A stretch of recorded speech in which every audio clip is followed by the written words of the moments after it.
Hello everyone, Gotcha Spark here, and today I'll be bringing you a shortened summary of Genshin 4.2 Livestream. Before we jump into it, I'll have the 3 redeemable codes down in the description. So starting off, we will be getting a continuation of the interesting story quest, which seems like it'll be mostly centered around Furina.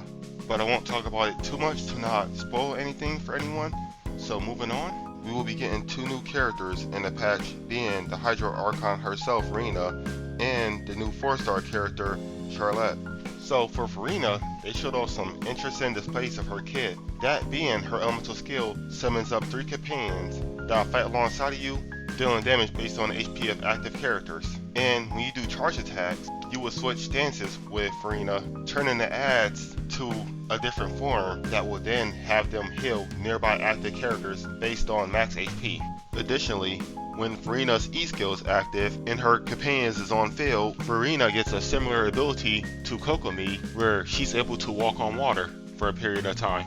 And Furina's burst will deal damage to nearby enemies and go into a state of fanfare, which will boost overall damage of party members, and if you switch stance, will increase the overall healing that is received. Next, Charlotte is a 4-star cryo catalyst user with an E skill that is somewhat similar to Nahida's E, where it kind of scans all enemies on the field. Charlotte's E skill has a tap and a hold, where the tap marks the enemies with snappy silhouette, dealing cryo damage to them. It can mark up to 5 enemies max, while the hold marks them with focus impression, which can also mark up to 5 enemies max.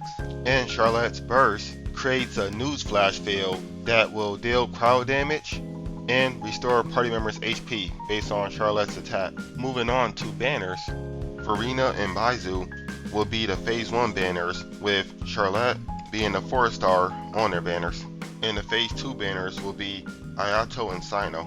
There will be 2 new bosses added to the game, one being a new Hydro boss, and the other being a new weekly boss, the All-Devouring Narwhal, which seems to be the same whale from Child's dreams, and the whale that he modeled his attack after when he fight Child as a weekly boss in his domain. We will need them to farm for Furina's ascension materials and talent materials. They also showed off a few new areas, one being a misty forest that's covered in lots of fog, and the other one being a new tower area.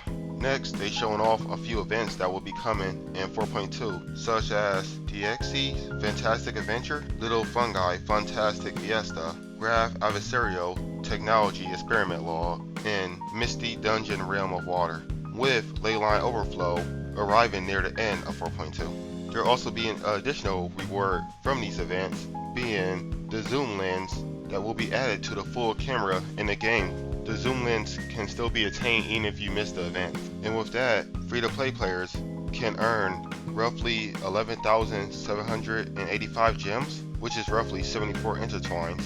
Lastly, they showed off a few quality of life features that they talked about in the developers blog, being the quick start feature, which lets you to do weekly bosses starting at AR 40 without having to unlock them.